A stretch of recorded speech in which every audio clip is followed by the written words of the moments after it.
Stand by for the Brewery Underground podcast.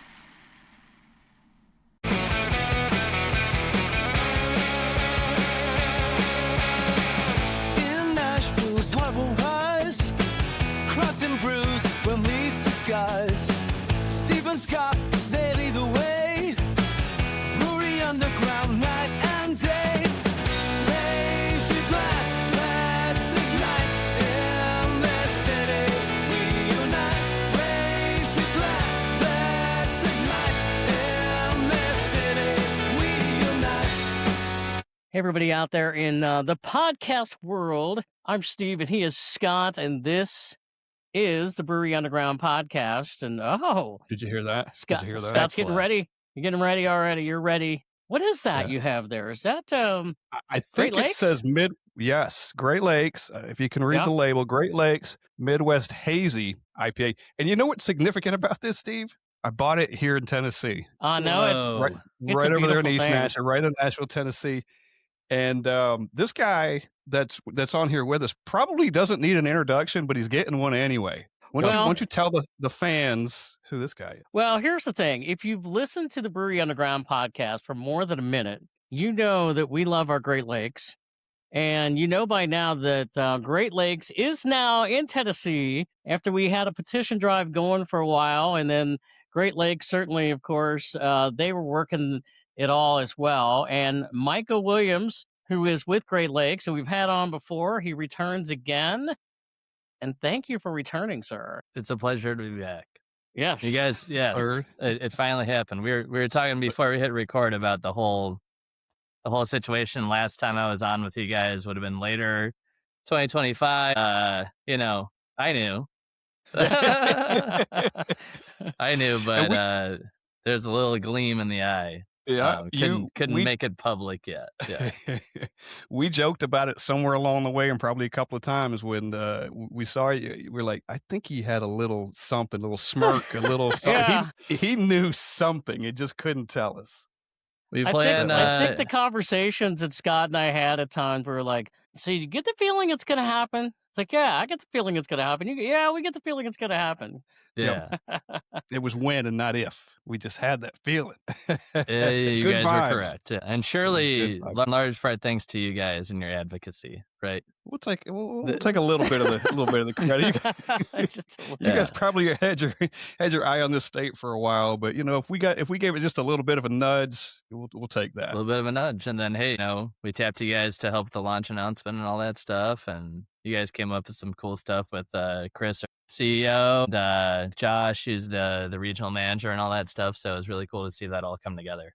It was awesome, and I think you had emailed us about 2 days prior to them being here, and you're like, "Hey, I know it's short notice, but," and Steve and I were like, "We're dropping whatever we're doing. Yeah. We will go meet those Well, guys." yeah.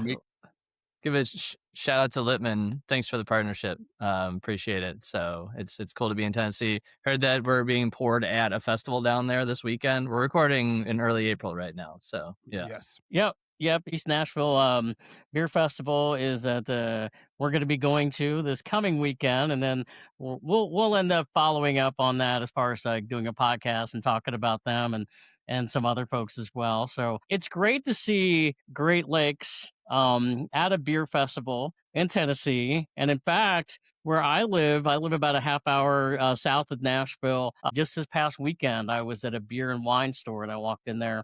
And it was the first time that I've seen, Great Lakes represented there. So Yeah. starting to that's great. expand a little bit. Love it. Yep. Yeah. I'm seeing it on draft menus. I'm seeing it on tap. People putting on their menus and say, "Hey, this is on draft now." Great Lakes, kind of all over the place. So it's great to see that. Yep. And that's kind of the classic way for brand building, if you will. Enter a new market, kind of start with draft, accounts that know, better beer bars that know Great Lakes. They know I'm drinking Natty Fitz today. Well, we have I'm a big new brand guy, but we got a Cicerone kind of podcast today. So I'm drinking the old Eddie Fitz. Yeah. Look at that. The most Yes. awarded porter in the United States. So, so the Littman guys roll in like, hey, we got Great Lakes in state now. And they know, better beer bars will know, hey, Evan Fitzgerald, Elliot Ness, of course, Midwest Hazy IPA had to roll into Tennessee with the orange colored IPA can, right? Let's be real. We know what we're doing up here. There We you know what we're go. doing. Yeah. There you go. It wasn't by accident. But that was not by accident. Yeah. And that I'll kind be of cracking that progresses. one Yeah. open. But as you said before, to use your words, you said you're drinking the Doherty here. So Yeah, I Little saw. Dortmund Yeah, gold. the eye caught that one pretty quickly. So, Yep. what a joy happen- for you. Oh, go ahead, Scott. Yeah. No, just say I've got the 4 that you just mentioned in Tennessee, and then I happen to have the Conway Irish and the There you go. Conway Stout that I picked up in Ohio when I was there last. Since we've got it here in Tennessee, so just to add to my collection right now. There we go. I love it. Yep. Very cool. So it feels good. Feels good, basking in the glow. Yeah. Oh. Yes.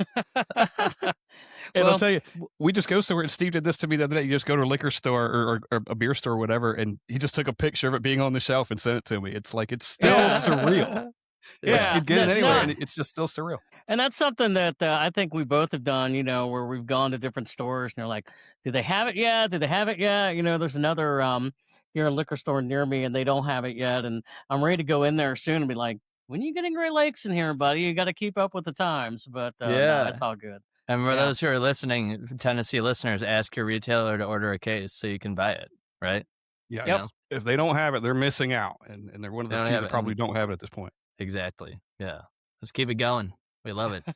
So the reason for this episode, though, we actually planned this episode well before we knew this was happening. So this is really happenstance and a great little, a great addition It's a to. nice a nice treat. Yeah. Yeah, it's awesome. So you mentioned being an advanced Cicerone, and we Indeed. wanted to do a We got proper the pin on for you guys right here. Ah. full display. Zoom in Look if you're watching. Just zoom in. It's there. Here, I'll do this. at that. There you Alright, that go. worked. Nice. That We're worked gonna- out. Yeah.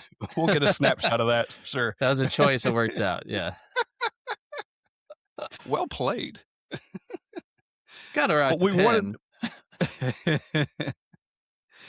We wanted to do, you were the first person we reached out to when we thought about this. We want to do a proper beer glass episode. Yeah. And that's Love really what this episode is about for the most part. I'm sure we'll go on some tangents and things, but we want to talk about the importance of it. And you recommended some styles and stuff, and we'll get into all that. But that's the gist of this episode. And to preface it going further, if anyone's listening to this and it's not on video, you might want to switch to video at some point because there's going to be a lot of visuals. Because Yeah. Seriously, there We're is. Yep.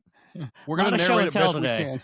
Yes, a lot of show and tell because we've got multiple styles of beer glasses, and we're going to put them up, and we're trying to narrate the best we can. But if you can possibly watch this video at some point, it probably will be a little better to see some of these glasses if you're curious or interested in what they might look like if you don't know. If you're driving right now, pause the episode and you save this one.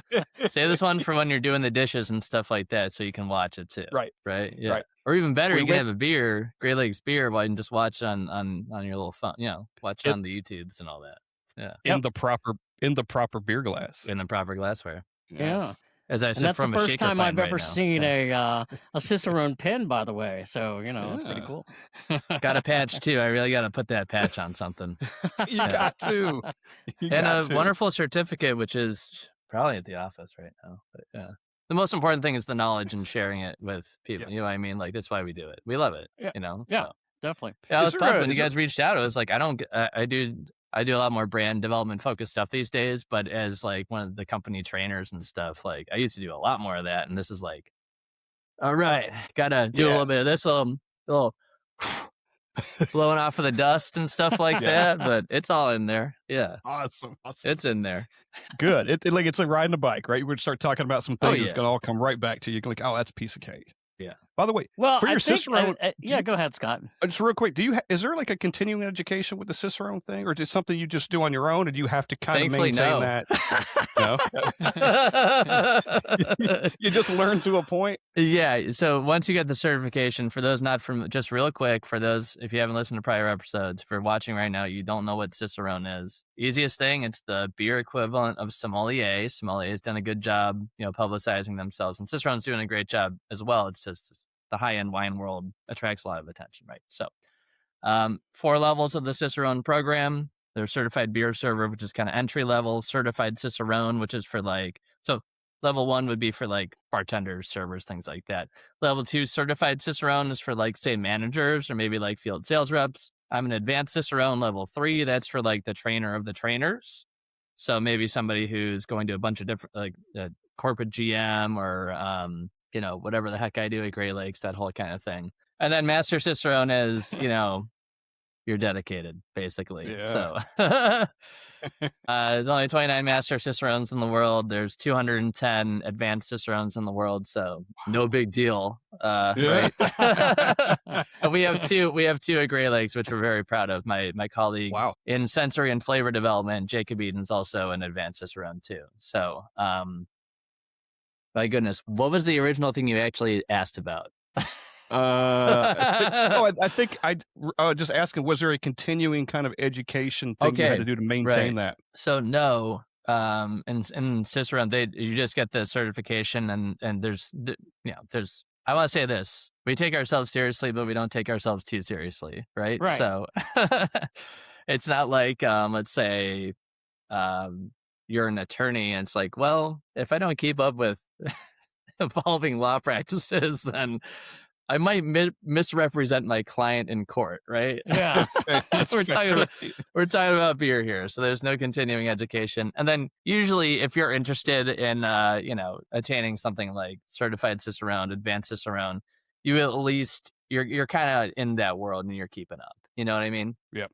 So yeah, you've got to constantly be studying and for the next one, and yeah, you're just kind of inherently, there's some things I'm really not as in touch with right now. There are some things that I've been able to keep a general pulse on just based on certain readings, Craft Beer and Brewing Magazine and things like that. So, but when you were going through the Cicerone classes and you came into what we're talking about today, proper glassware, like talk about those courses. Is it something that goes on for months, for weeks? Can you take us a little bit into the overall scope of that? Sure. So for Cicerone, there are classes out there, and of course the program provides its own material, which is great. Now, I'm lucky to work at Great Lakes Brewing in Cleveland, Ohio, and we're, historically a top 20 craft brewer, and we've been around for almost 40 years. So we have some resources where like I didn't have to really take classes per se. It was a lot of self-study, a lot of,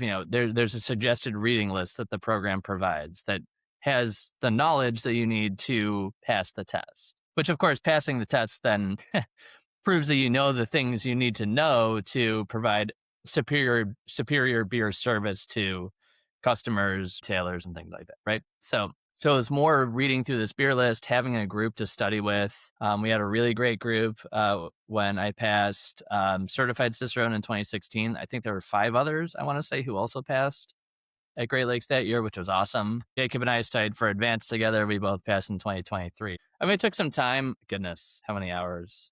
It took some time. It wasn't like this all-consuming thing or whatever. And when you work in a brewery, it's like when you're one of the trainers of the brewery, you're kind of already doing this stuff for your job, Sure. So we were really lucky, kind of privileged, really, because the Cicerone certification, certainly it's applicable for people on the brewery side, but it's also extremely applicable for like restaurants, better beer bars, and like those are independent places that kind of are doing it on their own. So the resources that the Cicerone program provides would be super helpful for, people in that situation. It's just Cicerone's all about having that standard industry standard bank of knowledge for stuff on the service side of beer, So well, it's a credibility thing, right? Absolutely. Yep. Yeah. Mm-hmm. And we have professional certifications for all these other industries. Why not have it in the craft beer world too? Yeah. Right. Yeah, and when you take that test, is it like something that's okay? I'm ready to take the test. You schedule something, and then you go in somewhere to do it, or something online. You're like, I think I'm ready. Yep. Yeah. So for the different tiers, level 1 certified beer server is an online test. You can take it whenever. You could wake up at 2 a.m. You're like, I'm ready. I'm taking the test. You know what I mean? Whatever. 60 questions over 30 minutes on the basics. Beer styles, like flavor notes, things like that. A little bit of service stuff. Certified Cicerone, generally the way they will do that is there are groups in certain areas that are interested in having an exam hosted. So we've hosted some at Great Lakes out of the brewery. And someone from the program will come to that city and conduct the tasting. At this point, obviously just the tastings in person. Can't taste virtually, but the written stuff's online. So that's kind of take whenever you're ready. And then for advanced, it's more have tastings in certain cities. Just probably last I checked, it was about 4 a year. We have to kind of plan, Jake and I went to Boston, which is cool. I went to school in Boston. And it was in June. It was really nice out, all that stuff. And then, again, the written, you kind of take whenever. Masters once a year, and get ready.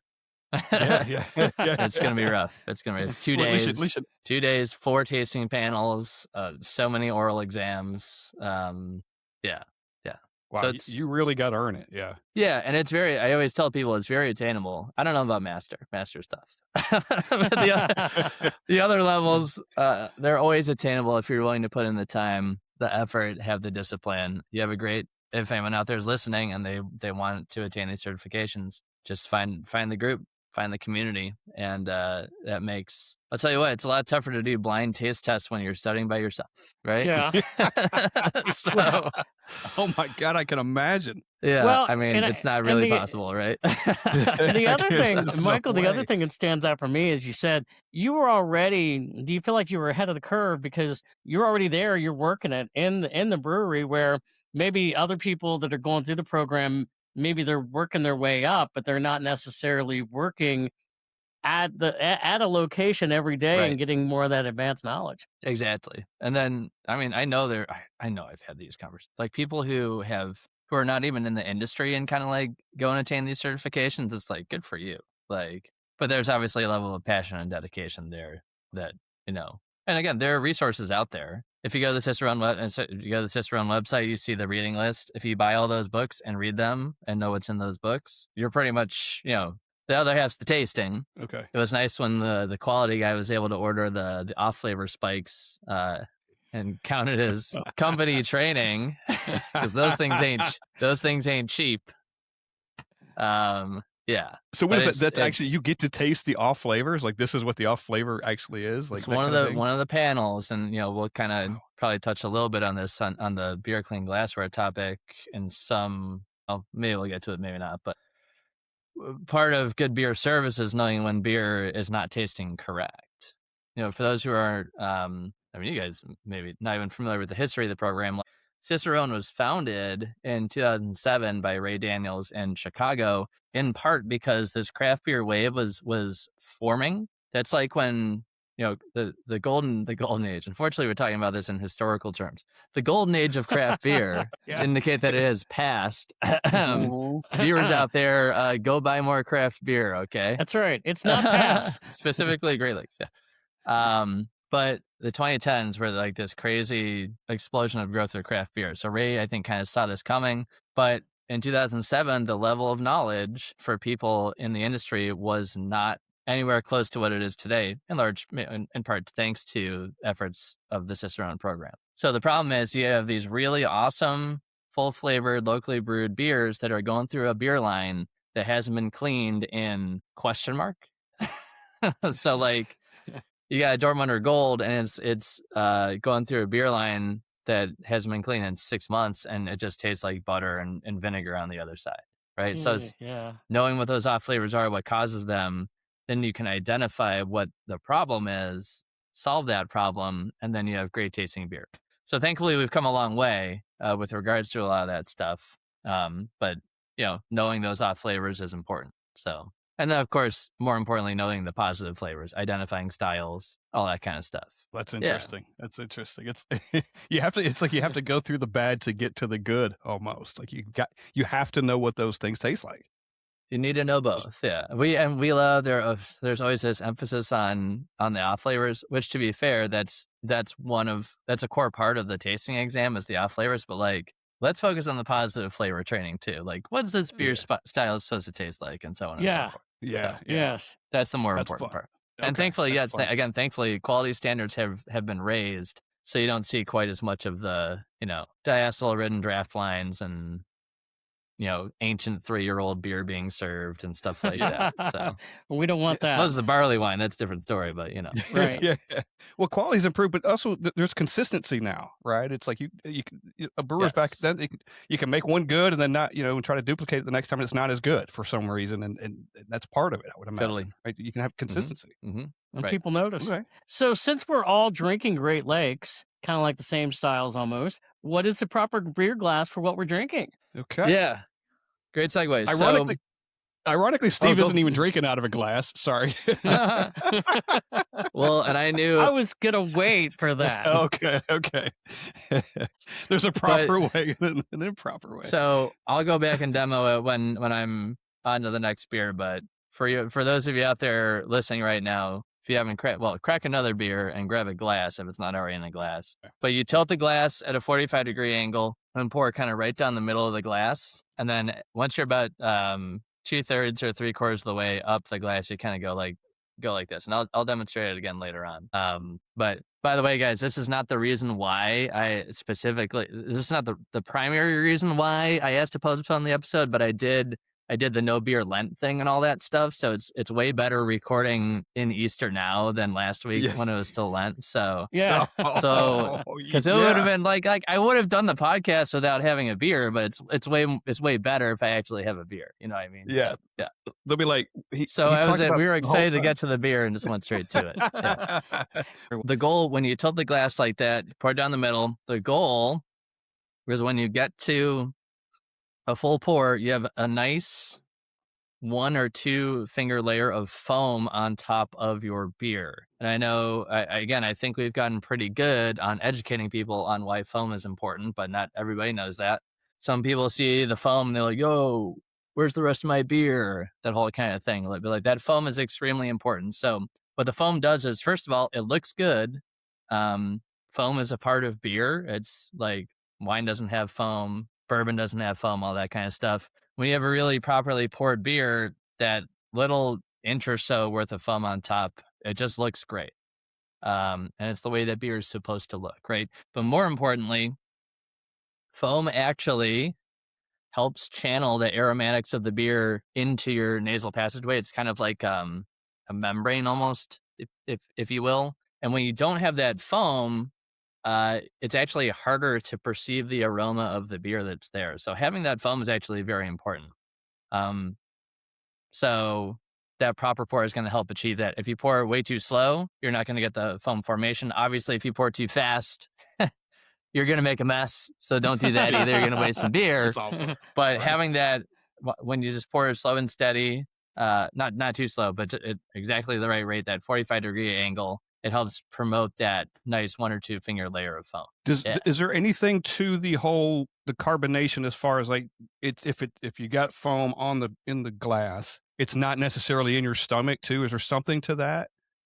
I've seen people talk about that, and that's not necessarily for like the nose or flavor. That's more for like letting the CO2 out. Is there anything to that? Sure. I would say, isn't it like if you don't, there's something about, I didn't dust off that part right there, but there's something about, I want to say it's that same deal where if you don't pour with enough foam, there's more CO2 trapped in the body, and then you end up getting filled up more. I could see that, right? I mean, for anyone, like, you don't necessarily want that, right? But it's going to be in your stomach, right? Correct. It's got to, it's going to so fill you having up. a It's little got to bit of come that out. breakout with the foam is important. I think that I saw that on an episode of Bar Rescue. I think it was on. John Taffer was pouring. He goes, "You want the foam in the glass and not in your stomach," kind of thing. Yeah. No, I'm pretty sure. Yeah, when you pour too slow, it doesn't release enough CO2. Like it's all about getting the right amount of CO2 in the finished beer, right? So like if you don't pour hard enough, there's still a bunch still in there.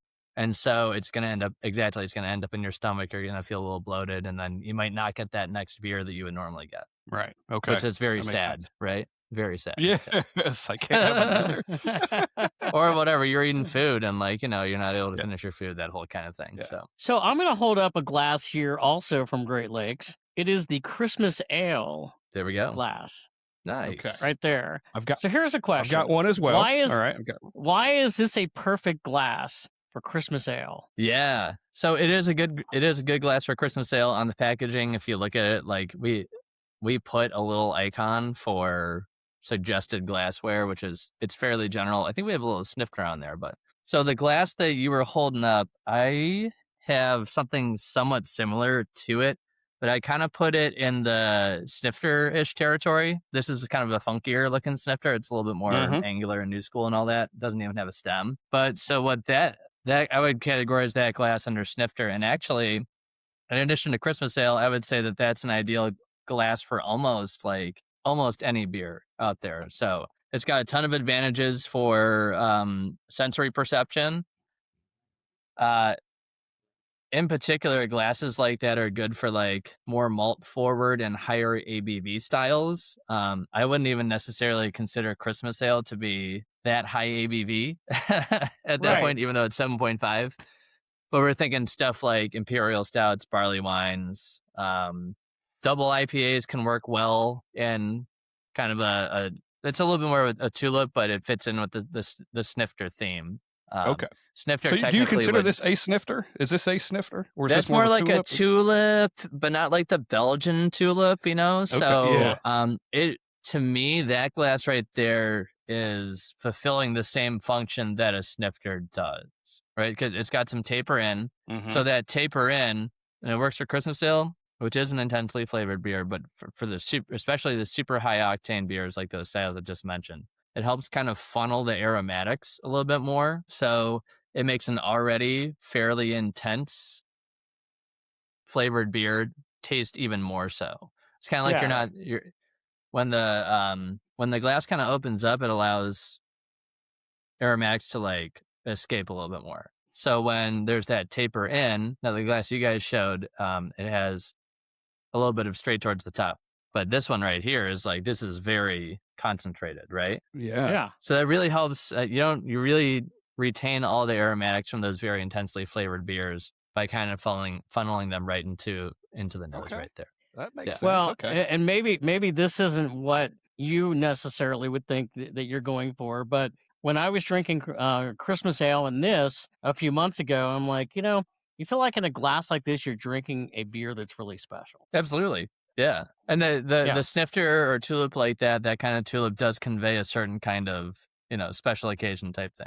I think especially because they're often served with higher octane beers, which are reserved for holidays or, later tonight, whatever. Yeah. I also like holding this glass like this, kind of underneath with the stem. I kind of like that. Absolutely. So that's another advantage. And like this would be Christmas ale would fit the bill here. So another one of the advantages of the general snifter style glasses, especially for now, not so much for let's say your double IPA, but for all those malt forward styles, we like to enjoy those at a slightly warmer temperature, which helps some of the more like positive malt aromatics express themselves a little bit more, right? So exactly as Scott was saying, when you've got a malty beer, let's say you got a barley wine, or let's say a blackout stout or something like that, an imperial stout, and you got it in there, those intense, plum, dark fruit aromatics are going straight to your nose. But you got the warmth of your hand that is kind of warming up the beer because you're holding the glass directly next to where the beer is, as opposed to say something like, we'll get to more stem type things later on. This would kind of keep the beer a little bit colder because your body heat's not right on the beer. So if you want to be tasting a beer, you pull it out of the fridge, it's at 38 degrees. Let that stout kind of warm up. If you're a big time nerd like me, you might kind of do this for a little bit. The real pro thing to do is take the bottle out of the fridge, have a different beer first, and then go back and pour the imperial stout. Yes. Well, it's cool because, as you say, it's a sensory thing. I mean, you're all of a sudden you're getting all that aroma and everything, and it's making the beer even more enjoyable for you. Yep. Something else you're able to do when you got this guy right here. I don't have a beer in it right now, but just like with wine, agitating the aromatics to kind of spin the liquid around. Imagine there's a beer in there, it's kind of swishing, right? That'll kind of help get those aromatics like unsettled again, so it's easier to smell a little bit more. You do a little swirl and then take a sniff, just like we would do in the wine world too.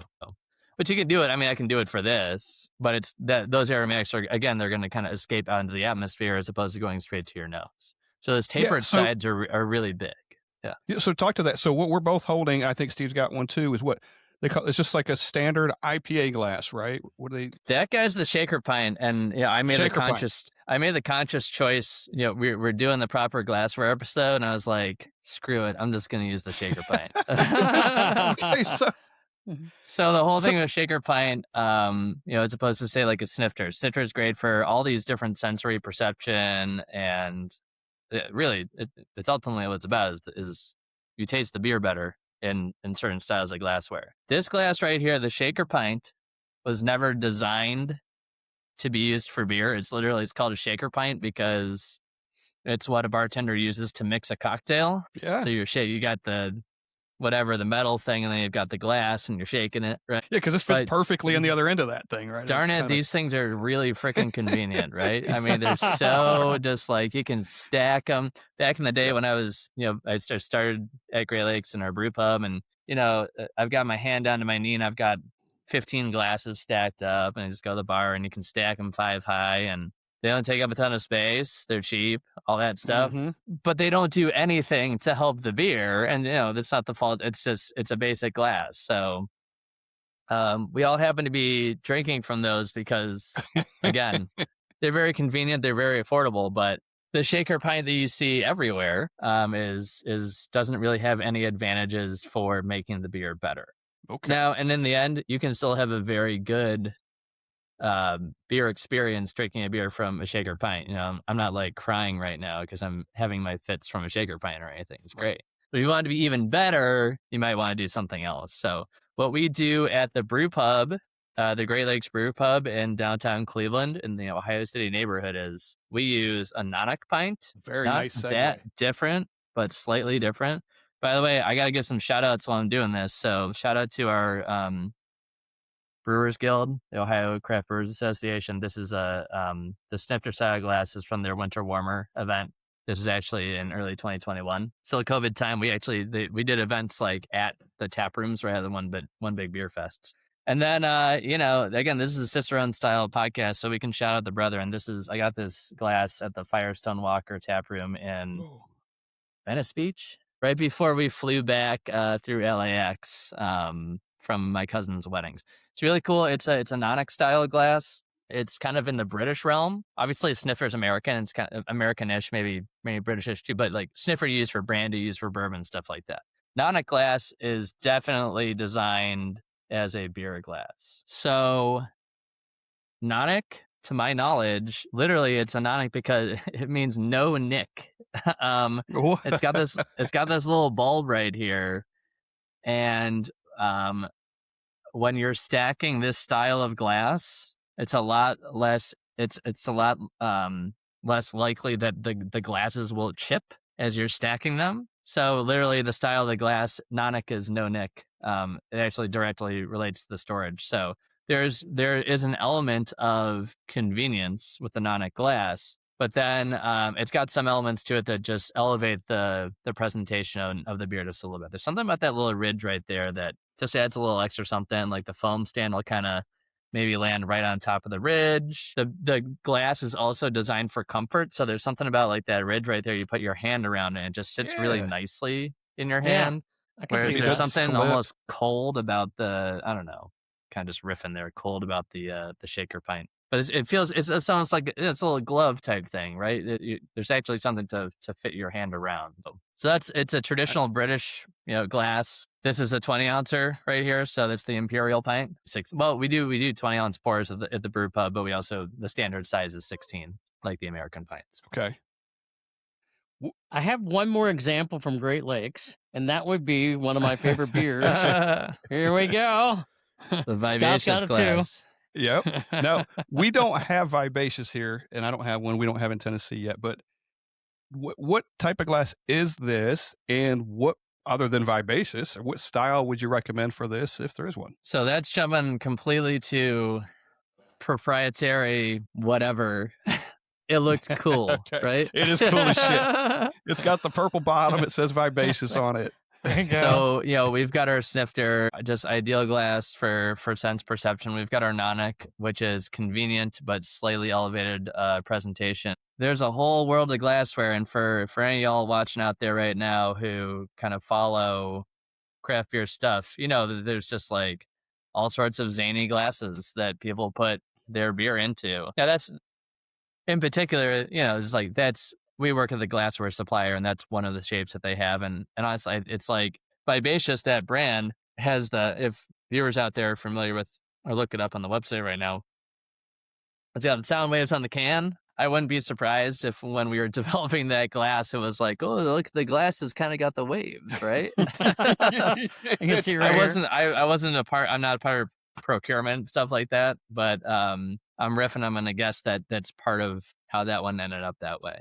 But we see proprietary glassware all over the place. One of the biggest is in the Belgian beer world, where I don't have, shame on me, and as an advanced Cicerone, that I don't have any Belgian glassware on hand right now. But if you look at the Belgian brewers, we're talking everybody: Orval, Westmalle, Chimay, the list goes on. The glasses are just different shapes, and it's just because it's what those breweries wanted their beer to be served in. So that Vivacious glass is really just something that, honestly, it's about the look, right? Yeah, it's got the taper and stuff like it's not a stand-up. There's something about I would say, you guys remember those, like the Spiegelau, like the IPA glass and stuff like that, kind of have like the bumps and stuff like that help agitate the liquid as you're sipping it. It's almost like it's an automatic swirl. I'm guessing that. Can one of you guys hold up the glass again? The Vivacious glass? Yeah, you got it. You kind of have the built-in, like there's a little bit of, it's almost got like a stem type thing at the bottom. I bet you would get a similar effect from, I haven't drank one from one of those in quite some time, but I think you get that same kind of like automatic agitation. You take a sip and then the liquid goes back down. It goes over that ridge at the bottom of the stem. Mm-hmm. It's automatically going to kind of like kick up the aroma again. It feels good in your hand too when you hold it kind of here at the bottom. Oh, yeah. It's kind of right. It's nice, sturdy glass. Yes. Going back for a minute, and I knew I had one and I couldn't find it here a minute ago. I do have a Nonic. This is a Nonic, right? There you go. Okay, that's it's the a Nonic. Nonic. Yeah, you got that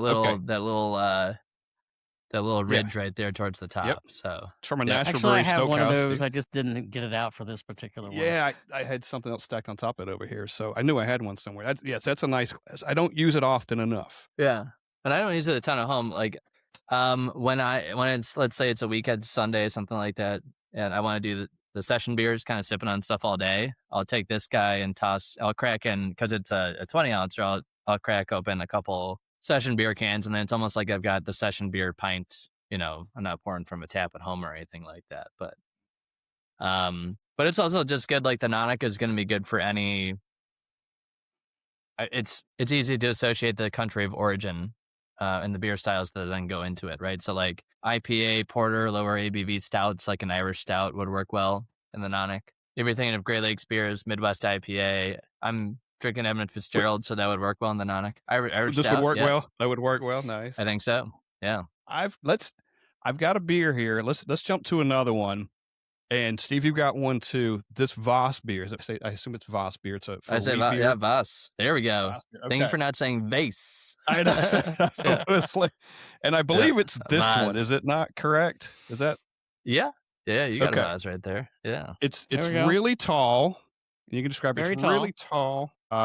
It's tapered at the bottom, kind of gradually goes up at the top. It almost looks like it could be a DOS boot if you had the boot on it. It's got that same kind of shape up here, right? It's almost like a leg does. kind of that goes up right here. Kind of thinking about that's probably where they came up with that, right? Yes, it is.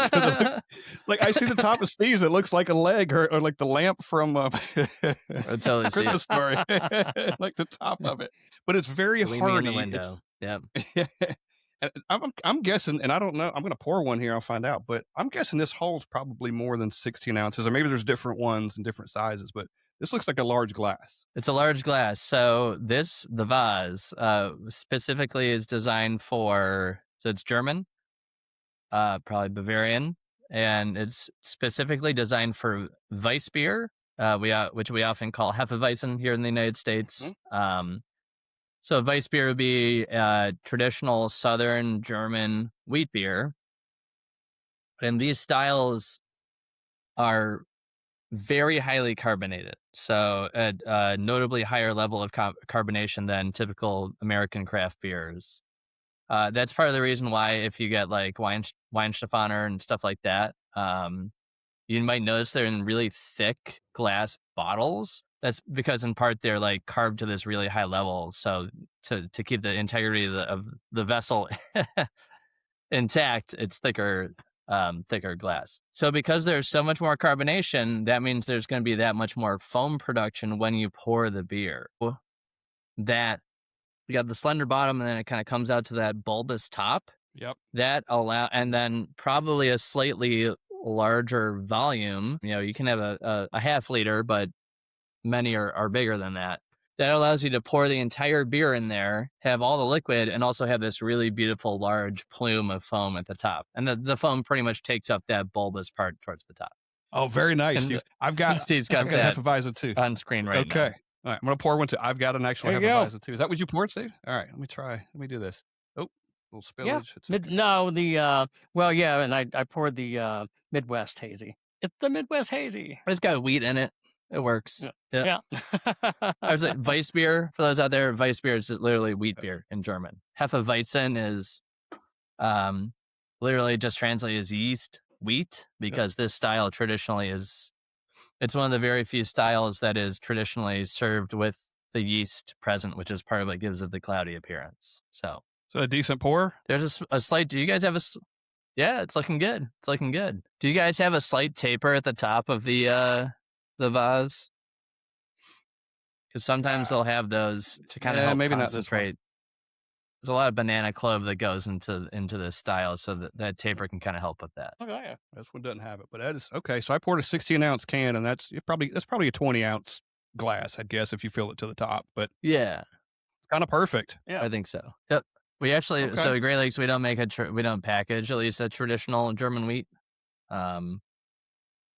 Very occasionally, in fact, these days, the thing we make most often, and it goes to the brew pub, is a Weizenbach. So it's a higher ABV, slightly darker German wheat. Okay. But we have a new orange honey wheat beer. Just pour that in the Weiss beer. That'll work out. By the way, I know we're talking about beer glasses, but I did see that on your website today that you have a new one out, right? Yep. Yeah, that hit in Ohio and in northern Ohio, at least, in early March. So Looks by the pretty time people are interesting. listening, it'll be, probably 6 weeks out on the market. And that's a brand new rollout? It is, yeah. And it's totally American style wheat beer. It's not something that necessarily belongs in the vase, but just pour it in there. It'll work. That's okay. yeah. There's another glass on here. And Steve's got one, and I don't have the beer, but Steve's got a Kolsch glass. I think is it a Stange? Stange, if you will. Okay. This is a ridiculously large Stange right here. Okay. Steve, it's not actually that big. Okay. Which one are you talking about? This one? No, it's the shorter one. It's the shorter one it says like ST on it. Yeah. I have a bunch of glasses over here. You're talking about this one. It's a little guy. Yes, you're talking about this one. Relatively small. This is Stiegel, so that's, and this guy is can you see down there, a third of a liter by American standards. Actually, as I compare it to the shaker pint, it's not that much smaller. What would that end up being? 10-ish ounces, something like that. So the Stange, this is one, we had to talk about this glass because it's just kind of fun. The Stange is a German glass specifically for Kolsch, and Kolsch is the house beer style of Köln, which we call Cologne in regular American English or whatever. And it's a little that style, and then the alt beer that comes from Dusseldorf are slightly different from, like, when we think of German beer, we think of the Weiss beer that we just talked about, or we think about like German Pils or Helles or things like that. These two styles are a little different. We call them hybrid styles because they're fermented with ale yeast, but at a temperature that's like a lager. They're kind of lagered like those styles that use lager yeast are. And they also happen to have a unique method of service. So this glass Whereas like, certain glassware is designed for enhanced sensory perception. Certain glassware is designed because it's really freaking easy and cheap. Certain glassware is designed for, I thought it looked cool. Like, this glass was actually designed specifically for the service method, which is a ton of fun. So traditionally, a Stange, again, the one I held up is slightly on the large side at a third of a liter, which is probably something like just over 10 ounces. I think a truly traditional one would be 2/10 of a liter, so that's like 7-ish ounces. So not super big, barely above a sample size, right?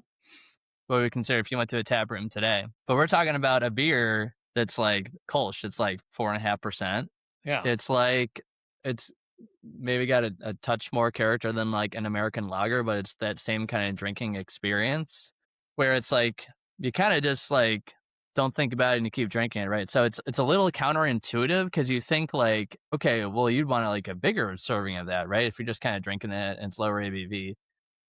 But I don't know if this is just like the people in Cologne, like we're very particular about the temperature of the beer, but it's something that kind of makes sense. They want the beer to always be super cold when they're drinking it, right? So if you're serving it in a tiny glass, I mean, how long is it going to take you to drink? 20 minutes? Something like that? Yeah, it's quick. So that beer is always going to be cold. So you think, okay, what am I going up to the bar and ordering like 7-ounce pours over and over again? No, you go to a cafe in Cologne and they have servers, Kobes in German, I suppose. And they walk around the room and they have this circular tray. They call it Kranz tray because Kranz translates as a wreath. So it's a circular tray. It's got a handle in the middle. And they'll just put like about a dozen of these, the Stange. And Stange means rod, by the way. Stange means rod. So because the glass is just kind of like, it's like it's just straight up and down. Yeah. It's like a rod, right? Whack someone in the head with it. So they'll walk around the room, and when you go to the cafe or whatever, you kind of sit down and you get a beer and you drink it, and then when you're done, the Kobes comes by and just puts another one down, and then you drink it, and then the Kobes comes by and just puts another one down, and you just keep going, right? Just keep on going. And they'll mark your coaster every time they give you another glass, and then when you're done, you put your coaster on top of the Stange, and then you get rung up and all that kind of stuff. So it's cool because you're constantly being supplied with fresh from the tap, relatively cold, delicious tasting Kolsch, but you don't have to go up to the bar. A server's bringing it to you. There's something just fun about the idea of you're automatically refilled a beer. Yeah, that's cool. And that little glass is designed for that overall experience, which is a ton of fun. I came across that is something specifically. That's Yep. something specifically that I would love to experience myself. I haven't experienced that I think yet, it'd be but great. Yeah. I would love to. When we talked to Steve, I believe it was at least 2 places we talked to. I think Esoteric does a Kolsch night, like on a Tuesday or something. It's literally that thing where it's like, I was just reading about it. I've not been there to appreciate it or to participate, but just Northern walking Ground around and just in Cincinnati, Northern we had Roads. them Yeah. on, and they're really big in the Kolsch. They do a lot of Kolsch. Yeah, Kolsch night. and Just- someone yeah, around here's done it too, but I can't remember who it is. It would be cool. They just keep bringing you beer. Great promo too. A Tuesday night, it's gonna be slow, but like, we're going out for Kolsch service night. Yeah. Well, how many did you It's have? kinda funny. 30. Well, and it's 30. kind of funny with the Kolsch style. I remember at the end of 2025 when Scott and I were going through a lot of our favorite beer styles of the year, and we came to Kolsch, and I'm like, I didn't really have that many Kolsch in 2025. It's one of those beer styles that kind of hit and miss out there. What may be available and what may not be available. I think you got to be kind of a traditional brewer, right? Or make traditional beer for that to be part of your repertoire, I would think. Tends to be a little bit more on the traditional side for sure. Mm-hmm. Yeah. Yep. That makes sense. It's a house style for certain cities. So like it's got a certain worldwide notoriety, but like not as commonly produced necessarily. I love this glass though, and I love the story that you just told. That's pretty cool. Yeah, it's a ton of fun, right? Yeah. We have a Kolsch. It's one of our fall kind of seasons in our sports lines.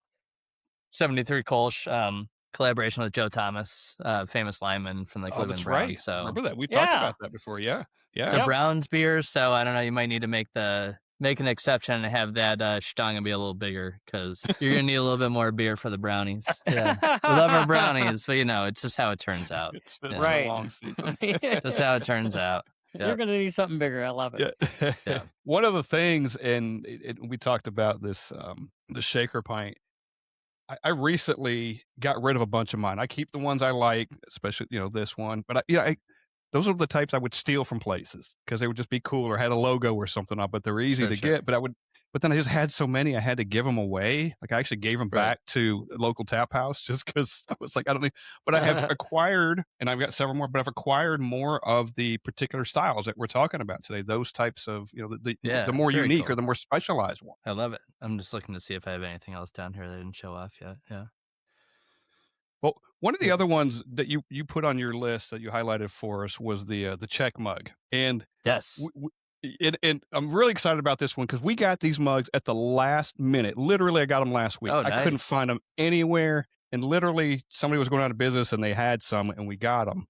Yeah. So if this is the Czech mug, right? It's looking good. Yeah. Yeah. Two-finger So mug. Yep.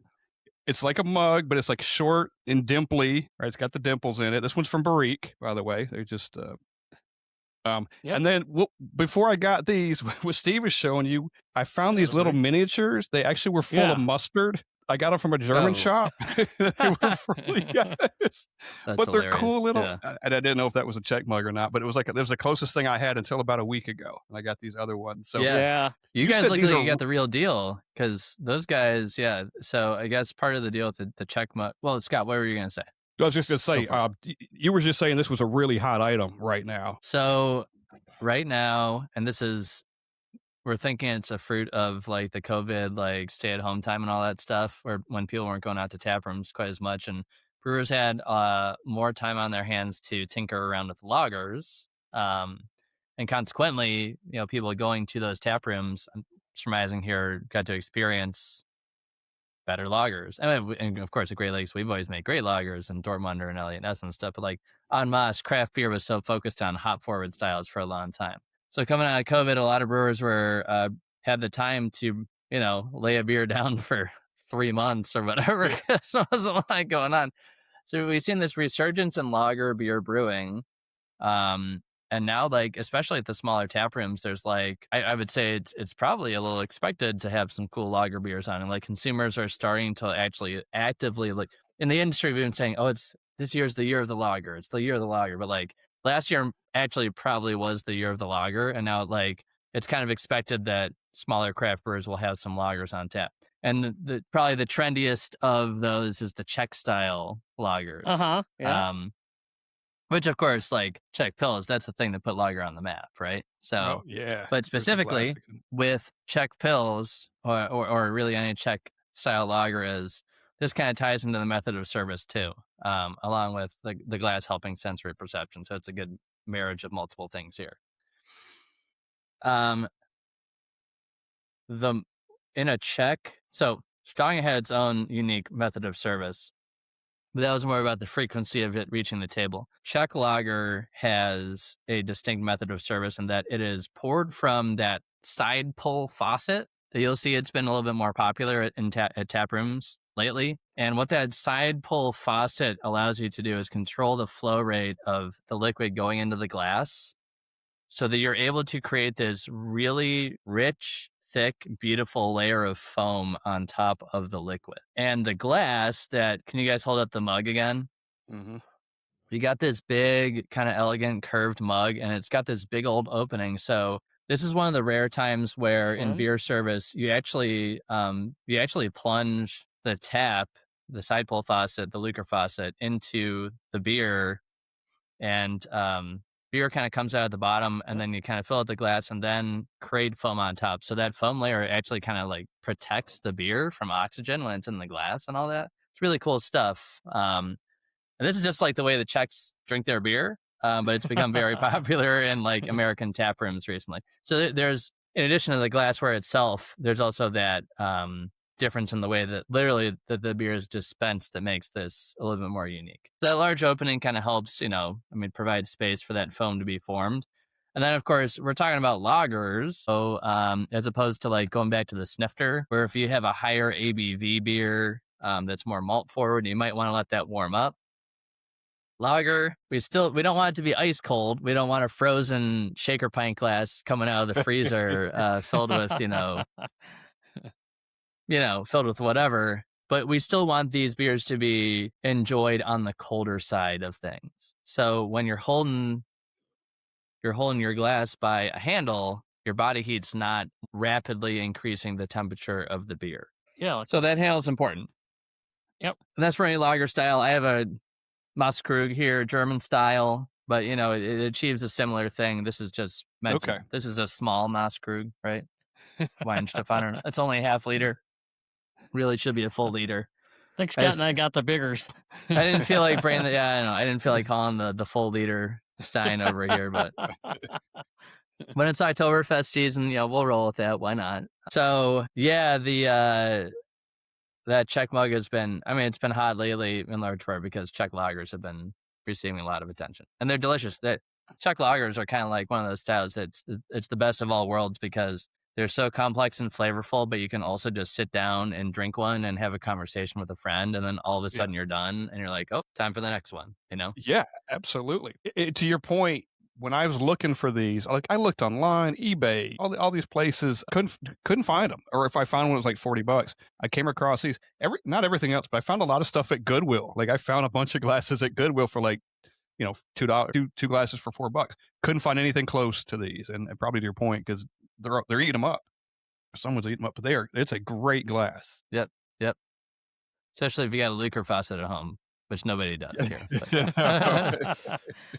But if you're doing, if you got a good old, it's not exactly the same, but if you got a gold can of Dortmunder Gold, pour that in the mug, right? Yeah. Keep that baby a little bit cooler. Elliot Ness, certainly when our renowned Oktoberfest is out, throw it in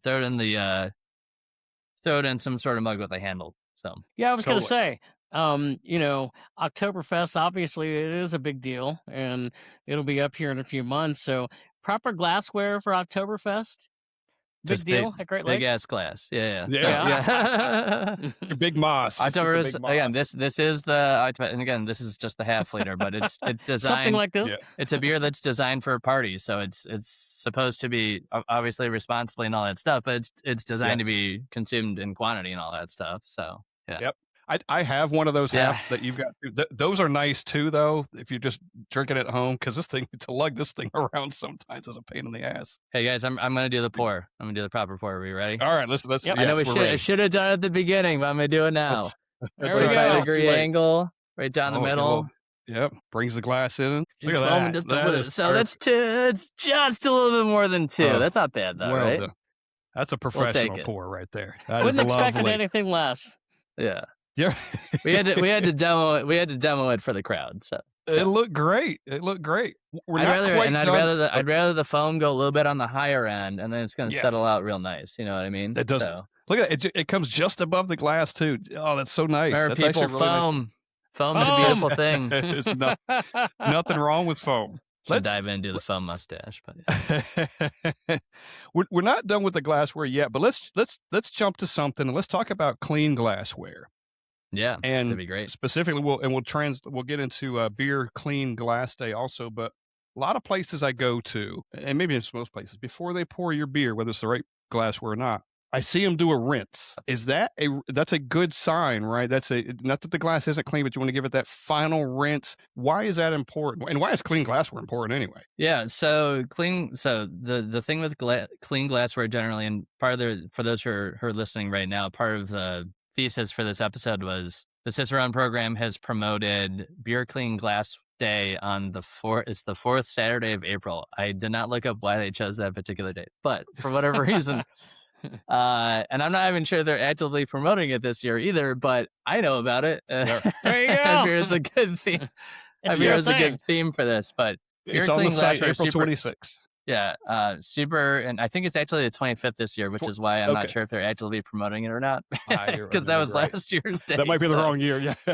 Yeah, so in any case, but we're going to promote it whether they are or not. So beer clean glassware is important because basically We'll get back to the spritzing thing at some point, but this glass right here is beer clean. Take a look at it. It's got the beautiful foam stand and all that. Here, I'll take a slug of this just to demonstrate. It was better earlier on, but it's got a little bit of lacing and all that. You can see a little bit of lacing there, right? Yep. Those are signs of a beer clean glass.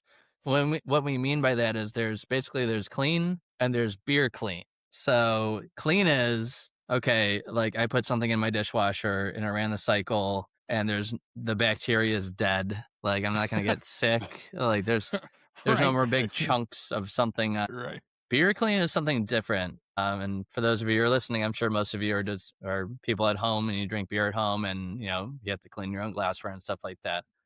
Beer clean means it's free of debris, soil, basically, if you will. It doesn't have food. You're munching on some Doritos while you're drinking a beer. It doesn't have Dorito dust on it, or the ladies out there with the lipstick. Lipstick can get on the glass, and then it's a little bit tougher to actually remove that thing. One of the worst things is when you get the beer at the bar, and it maybe even the glass went through the glass machine. And it's still got a little bit of the. I'm not saying people shouldn't wear lipstick. It's just like that's how tough it can be to clean that stuff off. But we don't see oils that may still be sticking to the glass, specifically the interior of the glass, even if it went through the dishwasher cycle. So especially because many soaps are oil-based, petroleum-based, right? Or maybe the rinse aid has some sort of oil, or even like technically if everything in the dishwasher is clean, there are still a lot of oils from the plates and stuff like that, and there might be some residue on the glassware. So what that does is it creates nucleation sites on the interior of the glass. And thankfully, I don't have an example to put on screen right now because that means my glass is clean. But you might notice bubbles on the side of the glass. And that's not a good sign. That means the glass is, although it may be clean, it is not beer clean. So those are little patches of oil on the interior of the glass where literally carbonation is kind of like being pulled out of solution and then being released. So that's going to do stuff like kill the head retention on the beer. And as we talked about at the top of this, the foam stand, the head retention is really important for channeling those aromatics. So if you got a super beer, like a glass that is nowhere close to beer clean, which happens for me all the time because I got way too many beer glasses in my cabinet. And if I'm like, oh yeah, that cool one back there, I take it out and like, I'll still give it the rinse, but like I haven't washed it in a while and I'll pour the beer and it's like, ooh, that foam just goes away right away.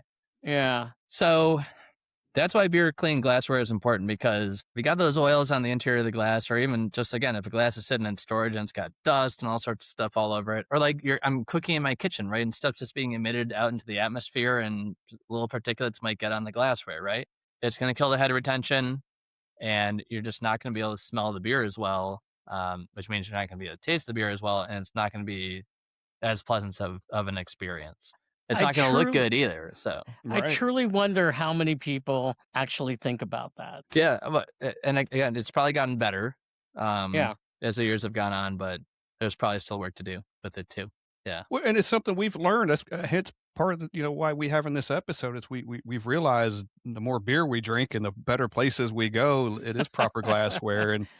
And you see that rinse and you see the cleanliness and how important that is. When people are doing it at home, suppose somebody has, a lot of glassware and they want to utilize it.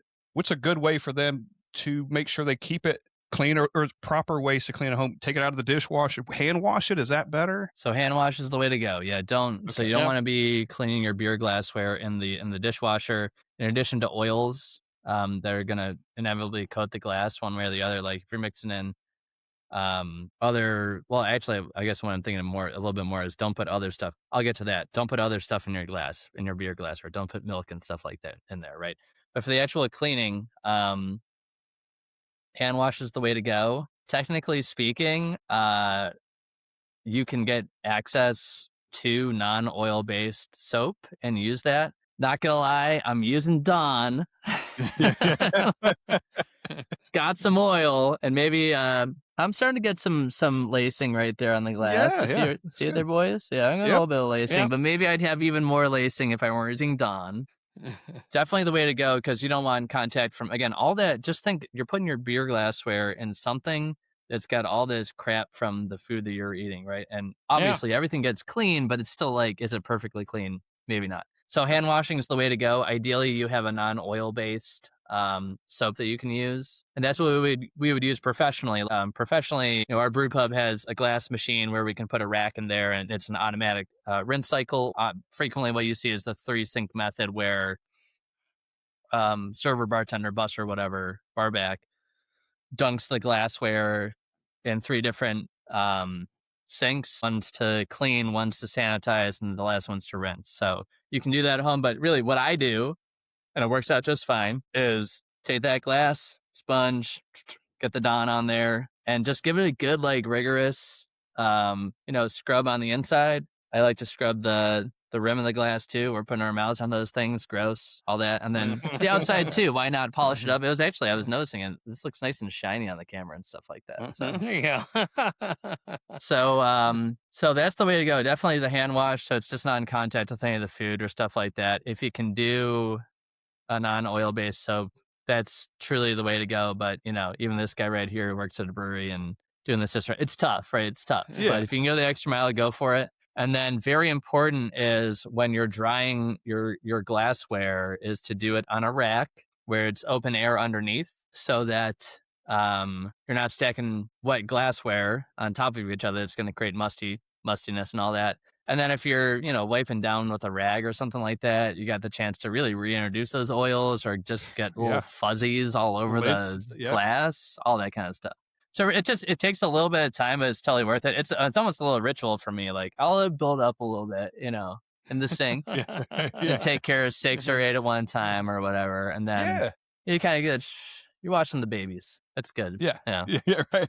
Yeah. Does it, if you do all that and you're doing the proper stuff, does a final little rinse though? Not even a final rinse, a rinse just before you pour a beer into it. Is that still a decent idea? Yep. Getting back to the segue into so back to that segue into the beer cleaning glassware a bit is I wash all that glassware and then I put it back in the cabinet, and it might collect a little bit of dust. Even if I use the glass a couple days later or whatever, it might collect a little bit of dust, stuff in the atmosphere all over the place. It's going to collect. So that little rinse is going to knock any of that dust off. It's going to cool the glass down just a little bit. So, it's going from room temperature, which is 68 degrees, 72 degrees. Knock it down a couple ticks right there. And then there's something about wetting the inside of the glass that creates the more ideal surface for proper head formation on the beer. It's a little bit less rough, so maybe not as much erupts out and doesn't overfoam, right? So if you're at home, now if you're real fancy, you can, and I've maybe hinted to the wife about, let's say, birthday gift or Christmas gift or whatever, to get me the little thing, the little spritzer thing that you and put your glass on. Yeah. And I have a buddy out there who has that for his house. It's like a little sink extension, right? You can just exactly. Right. That's all it is. And it's like, do I really want to go through all that for that? This is what I do is I just take the regular nozzle and put it on the spray mode and just go like that does the same thing, So I did that for my glass before, starting the episode here. And surely part of the reason I have that nice lacing going on is because I did that rinse. So nice. Yeah, I like when I go and I see that pour. And a buddy's got one of those too, and we always use it for bourbon. He's got that little rinser thing. He puts his little glass on it, and off we go. But I like to see that when I go somewhere, giving that one final little rinse. It seems to be the standard in most places, especially tap rooms I go to and breweries. There's almost something about the noise to it that triggers the brain that the fresh beer's coming and all that, right? Yeah. Right. Yeah. Coming up, beer. Yeah, it's good. All that stuff's important. The ritual, the ritual of the whole experience. So I love it. We've got some other glasses here, and they were on your list. You hadn't highlighted them, but they're really cool glasses, and we want to show them off if we could. Steve's got one too. These really tall Pilsner glasses. I got a Pils glass. Yep. Yeah, and again, this was a Goodwill find, by the way. Really nice. Just nice and tall. And can you talk maybe about the technology or what's behind a Pilsner's glass? I mean, because there's no tapering or anything. It's straight up and down. Yeah, Pils glass kind of falls into a similar realm. I think of when I was thinking about it, related to Vaz a little bit. I would say, just talking about it independently on its own, the big thing with Pilsner, the thing that really appealed to people about the style at first was just that extremely light color. So when you have the beer And basically, there's a lot less surface area for light to go through. The beer appears lighter in color that Mhm. way. The more surface volume you have, let's say horizontally, there's more space for the light to pass through, so the beer appears darker. Does that make sense to you guys? The more slender, it's almost like the thinner it is, like, the lighter it appears. So like the Pils flute is kind of designed to make a light beer appear even lighter. And then there's a certain amount of foam stand that will happen from the tapering out and all that. But it's really about the appearance for the Pils flute. And on Real pain in the butt to Yeah. carry on a tray, by the way. Yeah. I don't know if you can see this, but on this it says where actually 1 pint would be too. Oh yeah, it is right there at the top. It's of a helpful cool when they have the addition to this tick one. marks there. Yeah. Yeah. You better have a brush to clean this thing because you're not getting your hand down it. You're gonna have- I think Oh this yeah, one- dude. If you're not gonna get your hand down. If you've got a deeper, that's where we're at in life right now. You take the baby bottle washer brush and just use that. Yeah. Get right in there, baby. I might be slightly. I haven't actually done that, but it would work. So I think I've got some. I did wash it. I think I've got some kind of brush down there or something. Another thing that's cool is when you get go somewhere that pours a nice Pils. Not only does it have the head, it almost seems to have that really creamy head and almost like a little tail on top sometimes too. Have you seen that? Where it kind of comes above the glass a little bit. Sure. Yeah, if it's got a good, especially like lively carbonation level coming from the tap and all that, it can have that extra plume going on. Yeah, I wouldn't be surprised if the shape of the glass encouraged that too. Just kind of riffing, thinking about concentration. It's a little bit more narrow. Maybe that would help too. Yeah, could be. Michael, I'm curious when you go to anywhere, if you go out, whether it's maybe you're out of town, going to a brewery or going into a restaurant, how much do you notice the beer glasses that they have? Is it something that you're like, Oh, presentations, like, I mean, for me, it's like, absolutely. I mean, the presentation is like, almost like that last line that makes the great stand out from the good, Yeah. It's like my homies here in Cleveland, Noble Beats, Sean and company there, like, they post their beer on social, and I'm like, man, that looks good, It's just like, it's absolutely dialed in, foam, perfectly formed, They do a great job with setting up their lighting and all that stuff too. So they're doing a good job with the photography as well. But like, absolutely, the appearance, like the beer being served in proper glass, or even, I'm not super hung up on proper glassware, but properly maintained glassware, right? Sure. So like, I'm not going to expect places to have stangas and thistles if they have a Scottish ale. I want to throw the little thistle shout out there. Yeah. If they have that stuff, that's great. I mean, that's even beyond, but like, I get it. It's tough to store stuff, but like, absolutely, like, you got to be taking care of the glassware. And then, of course, other aspects of beer quality, freshness, and all that stuff speaks for itself. But like, there have been places, surely, places that like my wife have gone and it's like, cool place, man, that glass is filthy. And like, my beer just wasn't that good. And guess what? I got a lot of places I can go. So that's going to be something that goes into the equation, Well, and as say somebody starting up a brewery and they're trying to figure out what their budget is. I mean, if you're a guy that is consulting them, is glassware one of the bigger things that you're telling them you gotta have it done? Yeah, like a standard set, have a nonic, don't do the shaker, snifters for high gravity stuff.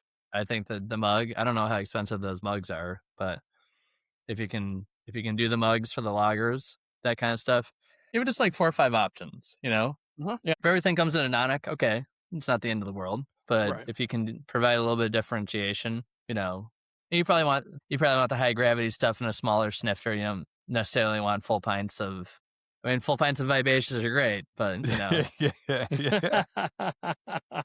So that's why you made and that especially glass.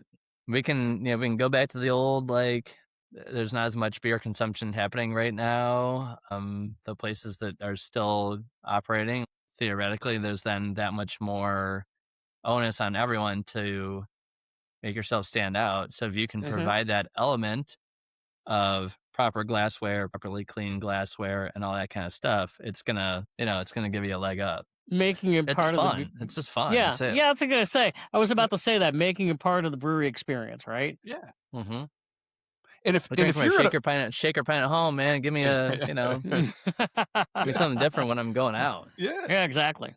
if you're at a place or at a brewery and you're not even thinking about glassware and you order a beer and they bring you something and you don't pay any attention, and then you order a different beer and it comes out in a different glass, take note of that. That's where you kind of realize, oh, they know what they're doing. Like, oh, maybe you didn't notice that was a Pilsner glass because you ordered a Pilsner, and then something else comes behind it and it's a different glass. I'm like, wait, why is that? That's for a reason. Yeah, it's a good point. They're paying attention. It signals a certain amount of caring at that point too. Mm-hmm. Yeah, even if you're there, for so much of this stuff, it's like good and great, or great and excellent. It's not bad. It's not bad to serve beer in a shaker pint and all that stuff, but it's like good, great, excellent, that whole kind of thing.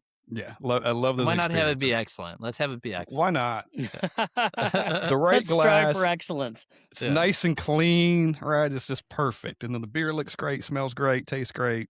It's what you want, and it's an experience. And in days when people are drinking, again, less craft beer, it's like, hey, you give someone this is true at the beginning of the craft beer wave, and now it's true on the other side of the craft beer wave, where it's like, you give someone a shaker pint of IPA that's oxidized, went through dirty lines and stuff like that. Guess what? That person's not going to come and drink another craft beer. So, and they we're only shooting ourselves in the beer. foot if we're not protecting the integrity of the beer by having improper serving techniques. Hey, Michael, are you involved in Hop College, where proper glassware classes are taught, or part of the curriculum on that? Used to do, that used to be a main part of my thing, was the Hop College program up at Great Lakes. Yeah.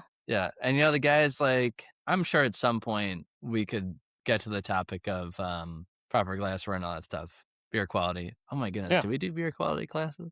I'm out of touch, guys. Oh no. That's okay. That's okay. Yeah. It's gonna bring you but right we do. back. If I see what you're saying right now, is if you're listening right now and you're in Cleveland or you're traveling to Cleveland, we do have a really awesome public beer education program called Hop College that you potentially learn about topics like beer clean glassware, especially if you attend and ask about it. Yeah. You heard it here first, folks. Yeah. And the team who's running that stuff now do a great job. Veronica, Victor, and so on. Tell them Michael sent you. Yeah. Yeah. It's great to know, though. But it's all good. Yeah. It is great to know. You just think about Great Lakes going into, like, everybody in the building is aware of all of these things, right? The quality of the beer, the quality of the glassware, the cleanliness. It's all important to everyone in the building. Like, it's not going to get missed anywhere. Yep. Yeah, I mean, something that Pat and Dan, the co-founders of Great Lakes, have taken seriously from the beginning. Certainly the quality aspect, but then educating, of course, their staff, but also the public about general beer quality as well. Hop College is the current incarnation of it, but they've been doing beer school type stuff from the very early days. I think it's important. I've got one here, and I don't know, and I got it because it's cool. And it's, if you can see it, I don't even know what style beer glass this is. It does say Terrapin Keller on it, Munich campus. You can see that. Yeah. It's maybe that's the Willie Becker. Yeah, the Willie Becker. Yeah. Willie Becker. Willie Becker. I got the Willie Becker here too. Oh, so it's Polliner. Okay. Oh, yeah. Okay. Willie Becker is kind of like almost like I consider it almost like a German version of a Nonic. It's like the go-to, like, large format. You can't really stack them from what I can tell. It's got a slight taper that goes in. Yeah. But it's your basic, like, I'm going to pour, I don't know, German Pils or Helles or something like into that. Dortmunder, whatever. Yeah. And it's got a cool name, Willie Becker. So, Yeah, I didn't know that. Yeah. It's got Polliner, and it's got that line on it. I guess it's half liter. It's actually, I guess, Veba, but it's a half a liter marking on there too, which is it's really... Especially a lot of the European glassware have that fill volume line, which that's where the the liquid is supposed to sit, and then it's foam on top of that. Okay. But you'll note that's, to be fair, for people who complain about the foam in the United States, that is half liter for liquid and then foam, right? Yeah. So you're actually getting what's advertised, as opposed to, I don't know who decided it was good practice here, but you got a pint of beer, it's a 16-ounce glass, and it's actually like 14 and a half ounces of liquid, right? Right. I didn't make the rules. I'm just saying that's what happens, right? Make that glass 18 ounces and get the 16 ounces of liquid, and then you can put your head on there. Theoretically, it's how it should be. But, that's right. Don't cheat the messenger. Right. Steve, and we'll do it on the count of three. Steve and I have we've got another glass. Hang on, I want to make a pour though. This one's pretty big. we've got another glass that we want to share, and you tell us what works best in this glass. Okay, ready? Oh, I like it. One, Here we go. 2, 3. What works best Oh in yeah. this? Cold We rush. Cold rush, baby. The red Solo Cup. We've got Cold the Rush red Premium Solo Light Cups Lager. busted out. So you think the Cold Rush that works best in this Jungle glass, you think? juice. Dude, that's good time. That's good times outside on a summer day. It's all That's good. absolutely. You got one of these, Yeah. man. Somebody's having fun. It's summer holiday picnic and all that stuff. And I Right. realize Any beer tastes good out of that guy right there. That's right. man, 'cause I realize we're in Nashville, and God rest his soul, Toby. I should know this. I do know this. I'm not a big country music guy. I know Scott definitely isn't. But Toby Keith had that song "Red Solo Cup." don't start So singing I think it. of the Red Solo Cup, and I think that song. Hey. Don't sing it. Brilliant idea, boys. I love that. Yeah. Yeah. I know you guys always have something clever in store. And we know you would give a proper answer for it too. So Scott texted me a few weeks ago, and he goes, on that beer glass episode, we got to have a Red Solo Cup. And I'm like, Yeah, that is that's awesome. perfect. Absolutely perfect. look, there's a place for everything, love right? that. There's a time and a place for everything. That's and I think it's an important message, like to like always repeat is like there's all this knowledge out there. There are these elevated ways of experiencing beer, and then there's also a time and a place to put the freaking light beer in the Solo Cup and drink it and have a good time because it's just beer, right? And If you're you playing guys make a good one. cornhole and it's the 4th of July, then get your Cold Rush and put it in the Solo Cup Yep. and play your cornhole. It's going to be okay. And then You you got don't have to 4 wash yep. it. Yeah. You don't have to wash the 30 glasses at the end of the day. That's right. You got a Throw trash these can things full of away. red Solo. burger stuff all over it. Like, it's okay. Yeah. This Ideally, thing costs like 30 cents. You could just throw it away. ideally they'd be compostable and stuff like that. But, we're working Yeah. towards a better world here. So, You buy these at like a pack of 64 for like $3 too. It's Yeah. it's also great. Yep. Well, we figured you liked that one. I did. Bravo. Any other glassware we didn't talk about you like that stands out to you that's really cool, or something like a goblet or something that would be like cool to have just for like, I don't know, nostalgia purposes or a good conversation piece? Yeah, I mean, we've covered a lot of stuff. You don't see as much of it now, but I feel like the late 2010s, you kind of saw. Maybe you guys are kind of familiar with this, but like, especially certain breweries were like leaning into like just bizarre shapes and stuff like that of glassware. Do you guys generally know what I'm talking about? Like, Yeah, Dogfish there Head may has have got been- one. My buddy's got a Dogfish Head one, and it's kind of shaped like a tulip at the top, and the bottom of it's got like these ridges and stuff. And he's going to give me one. I didn't get it before this. I wanted to show you too, but something like that that's just really specific and unique. And I'm trying to see if I can find something that I'm thinking of right now, but then you've also got the glassware that just has like ridiculous art on it and all that kind of stuff. Oh my goodness. I You're can't believe just trying to be different. Yeah, and it's just fun, like that whole kind of thing. It almost kind of goes back to I'm not getting any hits right now, but that kind of goes back to the just like that proprietary thing, and also the marriage of proprietary and fun. Like Belgian beer and glassware is like, okay, it just kind of looks cool. It's our thing. And then just like, again, it's kind of beer, like let's be nerdy and stuff like that. And you see the Super Mario, like stuff like that. It's like, whatever, it's all good. So yeah, people are out there customizing glasses. I think they're just taking glasses and customizing and selling it. Some of them are really cool. I've got a couple downstairs. I do want to show off. Oh, go ahead. Oh, go for it. No, go for it. I was going to say, I want to show off this glass. Our buddies, the Hop In We're Drinking podcast sent us this glass. This is their glass, one of their Nice. customized ones. So. Yeah, what I'm thinking of, and maybe some listeners out there kind of know what I'm talking about, is like, I guess breweries like The Answer and Burial. I'm just kind of riffing here, but like, it's almost like, and this is not disparaging or anything. This is the cool thing that our brethren have done. It's like popularizing the limited glass release, where it's like it's 2 cases. There's 48 glasses, and they're selling them for like $40. I'm like, good for you guys. Like, and it's like this. It's like a square, and then it comes to It's like a just something flask. relatively It's bizarre, yeah. It's like what? Where's this coming from? Yeah. What am I doing with that? Yeah. It's one of those. Well, and they market it. You work at a brewery, you work at a big brewery. They market it as limited. It's a limited supply, and maybe that's the only time they do it. Exactly. And It is the somebody only wants time to one. do Like it. I said, we're gonna sell this for $48. Yeah. Here we've got we got the Mario and Luigi. This is answer right here. Oh, I don't know if I can pull it up or not, but you got the Mario and Luigi, stuff like that. It's fun, whatever. That's cool. Yeah. People jump on it. If it's So- something you like, they're gonna get it. I mean, what was I gonna say? Don't serve if you've got those glasses, you own a brewery, or don't serve in those glasses because they will get stolen. And I'm probably gonna take one. They will definitely get stolen. Yeah. They would definitely get stolen. And there's a certain kind of glass that there's a certain kind of glass that you designed to get stolen, but it's not those ones. Yeah. Right. Yeah. We had It's the Sweetwater coolest on a shaker while ago. pint. Yeah. Yeah, that's it. That's exactly what it is. Sweetwater had one many years ago, and we talked to him about it. And it was a shaker pint, but it was blue for the Sweetwater Blue beer. The glass was blue. That didn't last. Right. I mean, I took one home. Yeah. Like Without that permission. Yeah, if you want- vivacious if- glass with the purple.